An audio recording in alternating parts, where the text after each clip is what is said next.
Hi friends, happy republic day. ఈరోజు గణతంత్ర దివసం జరుపుకుంటున్న మన భారతదేశ ప్రజలందరికీ కూడా, మన అక్క చెల్లెళ్ళకి, అన్నదమ్ములకి అందరికీ కూడా శుభాకాంక్షలు తెలియజేస్తున్నాను. Happy republic day. ఈరోజు మనం 77 సంవత్సరం రిపబ్లిక్ డే జరుపుకుంటున్నాము. మనకి స్వతంత్రం 1947లో మనకి స్వతంత్రం వచ్చింది. కానీ మన రాజ్యాంగం రాసింది ఇదే రోజు 1950. ఆ రోజు నుంచే మనం డెమోక్రసీ అనేది మన రాజుల పరిపాలన అన్ని క్లోజ్ చేసుకొని మనం జనాలతోనే మనం ఓటింగ్ అనేది స్టార్ట్ చేసుకొని మన రాజ్యాంగం బిఆర్ అంబేద్కర్ మహామహనీయులు అందరూ కలిపి రాసిన ఒక రాజ్యాంగాన్ని ప్రవేశపెట్టడం జరిగింది. ఈ రోజుతోనే మనం గణతంత్ర దివసం జరుపుకుంటున్నాము. ఇది 77వ సంవత్సరం. ఇది మేము ఇప్పుడు విజయనగరం రైల్వే స్టేషన్ బయట ఉన్నాము. లాస్ట్ ఇయర్ కూడాను ఇక్కడే వీడియో చేసాము. ఇక్కడ చాలా పెద్ద ఫ్లాగ్ అవి ఉంటుంది.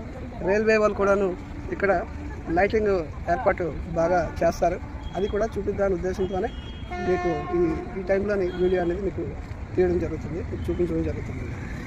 మీ ఏరియాలో ఎక్కడెక్కడి నుంచి ఎలా సెలబ్రేషన్స్ జరిగినాయో అవి కూడా మాకు కామెంట్ రూపంలో తెలియజేయండి. ఈ వీడియో ఎవరు ఎక్కడి నుంచి వస్తున్నారో మినిమం మాకు ఇంటిమేట్ చేస్తే ఒక ఎంకరేజ్మెంట్ చేసిన వాళ్ళు అవుతారు. ఈరోజు రిపబ్లిక్ డే అంటే ఈరోజు అనగా 1950 నుంచి అంటే ఈరోజు జనవరి 26 మనకి ఏ మత కుల భేదాలు ఏవి లేకుండా మన రాజ్యాంగం అనేది అలాగా తయారు చేశారు.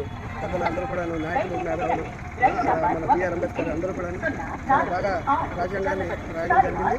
మనకి ఒకటే మతం, ఒకటే కులం, మనం అందరూ భారతీయులు. అదొకటే మనందరూ గుర్తుంచుకోవాల్సింది.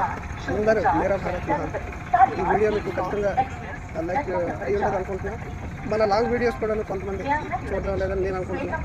చూసిన వాళ్ళందరూ కూడా ఒక కామెంట్ చేస్తే కొద్దిగా ఎంకరేజ్ చేసిన వాళ్ళు అవుతారు. మన విజయనగరంలో డెకరేషన్ ఎలా ఉందో చూడండి, చాలా బాగా చేశారు రైల్వే వాళ్ళు. అలాగే మీ అందరూ కూడా ఎంకరేజ్ చేస్తారు, మనస్ఫూర్తిగా కోరుకుంటున్నాం. రాబోయే రోజుల్లో మంచి కంటెంట్తో మా కెమెరామెన్ రాజేష్ గారు, మేము ఇద్దరు కలిసి మా దగ్గర కెమెరాలు కానీ ఏమీ లేవు. మేము జస్ట్ అలాగా మీకు ఒక కంటెంట్ చూపిద్దామనే ఉద్దేశంతోనే ప్రయత్నం అనేది చేస్తున్నాం. రాబోయే రోజుల్లో మీ అందరూ ఆశిస్తులు ఉంటే అన్నీ కూడా ఉంటాం. Okay sir. మేరా భారత్ మహాన్. జై హింద్.